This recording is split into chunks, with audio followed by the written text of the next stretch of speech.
एक बार की बात है, एक गांव में रमेश नाम का एक आदमी अपनी पत्नी शारदा के साथ हंसी खुशी एक घर में रह रहा था। शारदा माँ बनने वाली होती है और कुछ दिनों बाद वो एक बच्ची को जन्म देती है।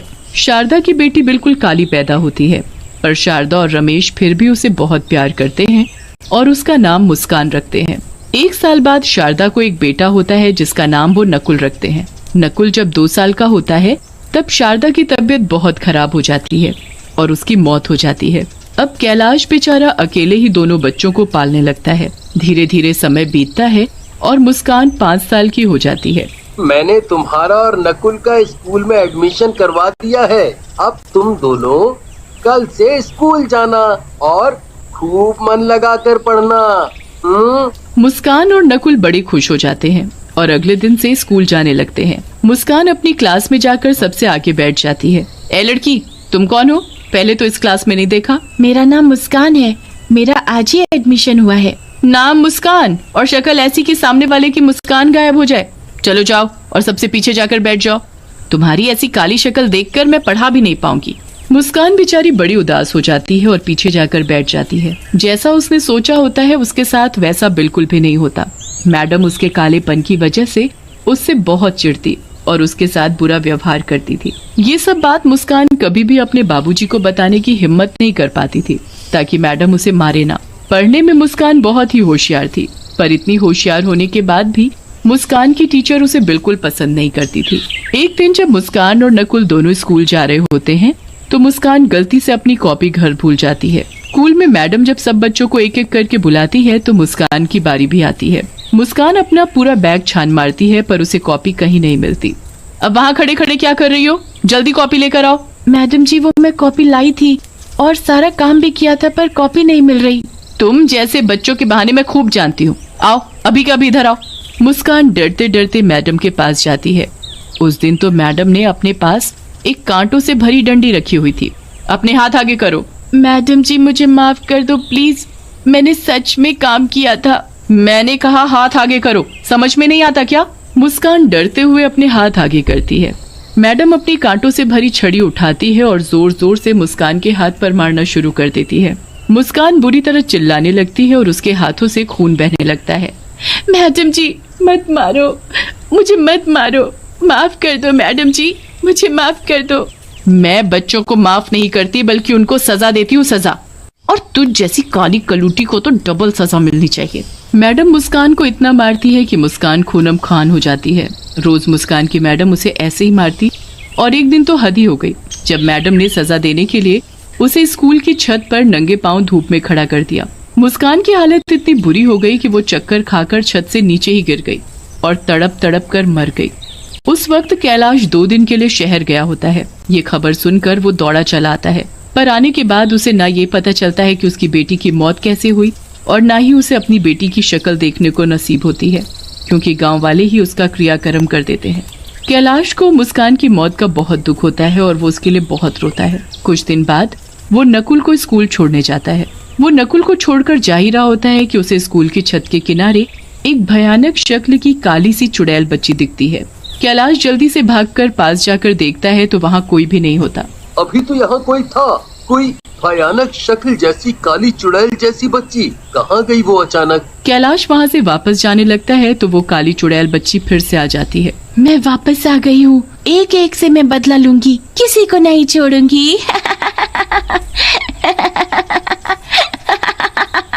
सब बच्चे क्लास में पढ़ रहे होते हैं। हमेशा की तरह मैडम बच्चों को मार रही होती है। तभी वो काली चुड़ैल बच्ची खिड़की के पास आकर खड़ी हो जाती है और उस मैडम को घूर घूर कर देखने लगती है। उसके बाद वो टेबल पर पड़ी कांटों वाली छड़ी को देखकर घूरने लगती है। छड़ी अचानक हवा में उड़ने लगती है। सब बच्चे और मैडम हवा में उड़ती छड़ी को देखकर हैरान हो जाते हैं। उसके बाद वो एक इशारा करती है और छड़ी मैडम को मारना शुरू कर देती है। मैडम जोर जोर से चिल्लाने लगती है और वो काली चुड़ैल बच्ची बहुत खुश होती है। अब आया ना मजा, अब पता चलेगा कि कैसे दर्द होता है। हाय हाय, मैं मर गई, कोई मुझे बचाओ, ये क्या हो रहा है? कौन है यहाँ? कौन कर रहा है ये सब? यहाँ कोई भूत तो नहीं? हे भगवान, मुझे बचाओ। बच्चे तो बड़े खुश होते हैं और मैडम वहाँ से भाग जाती है। अब दिन के वक्त वो मैडम लंच कर रही होती है। जब मैं खाना खाती थी तो मुझे खाने भी नहीं देती थी ना। आज मैं तुझे खिलाती हूँ पेट भर कर खाना। काली चुड़ैल बच्ची अपना हाथ गोल गोल घुमाती है और सारा खाना हवा में गोल गोल घूमने लगता है। अरे अरे ये क्या हो रहा है? ये कैसे हो सकता है? यहाँ पक्का कोई भूत है। कितना मजा आ रहा है तुझे ऐसे देखकर। अब मैं रोज ऐसे ही करूंगी। मैडम को आसपास कोई दिखाई नहीं देता। वो खुद को बचाने की कोशिश करती है पर मैडम के हाथ पैर नहीं हिल रहे होते। पूरा दिन वो काली चुड़ैल उस मैडम को ऐसे ही परेशान करती है। अब रात हो जाती है और मैडम अपने घर आराम से सो रही होती है। तभी वहाँ चुड़ैल बच्ची आती है और बेड के पास जाकर खड़ी हो जाती है। मेरे रंग की वजह से मेरे साथ इतना बुरा बर्ताव किया। अब मैं बताऊंगी कि कोई ऐसा करे तो कैसा लगता है। चुड़ैल बच्ची अपना हाथ मैडम के मुंह के आगे गोल गोल घुमाती है और मैडम का रंग सुर्ख काला पड़ जाता है। चुड़ैल बच्ची ये देख बड़ी खुश होती है। अब देखना अपनी शक्ल, तब पता चलेगा मुझे कैसा लगता था। अब महसूस करना मेरी तकलीफ। अगली सुबह जब मैडम शीशे में खुद को देखती है तो उसके होश ही उड़ जाते हैं। वो जोर जोर से चिल्लाने लगती है, ये क्या हो गया? मैं काली कैसे हो गई? मैडम रगड़ रगड़ कर अपना मुंह धोती है पर उसका रंग वैसे का वैसा ही रहता है। उसे बिल्कुल समझ नहीं आ रहा होता कि रातों रात उसका रंग काला कैसे पड़ गया। वो जैसे तैसे अपने मुंह पर ढेर सारा पाउडर लेकर स्कूल जाती है ताकि उसका काला रंग छुप सके। पर जैसे ही स्कूल पहुंचती है तो चुड़ैल काली बच्ची उसका पहले से ही वहाँ इंतजार कर रही होती है। कब तक अपने इस रंग को छिपाएगी? इसे तो मैं अभी सबके सामने ला देती हूँ।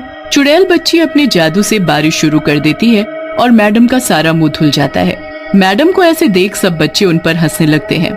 मैडम जल्दी से छुपते छुपाते क्लास में जाती है और किताब को मुंह के आगे रखकर पढ़ाने लगती है ताकि उसे कोई देख न सके। चुड़ैल बच्ची वहाँ भी आ जाती है और जादू से मैडम के हाथ की किताब उड़ाकर गिरा देती है।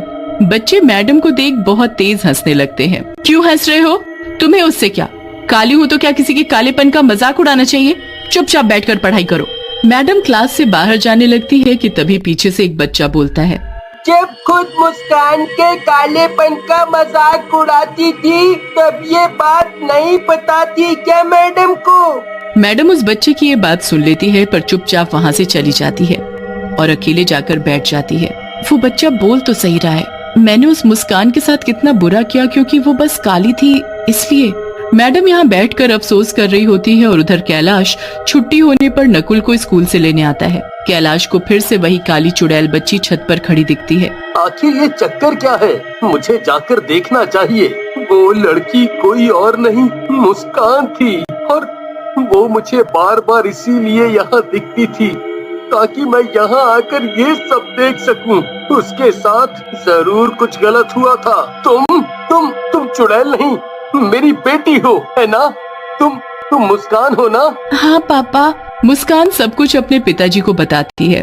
कैलाश को बहुत गुस्सा आता है। मैं नहीं छोड़ूंगा उस मैडम को जिसकी वजह से आज तुम मेरे साथ नहीं हो। उस मैडम को मैंने उसके किए की सजा दे दी है।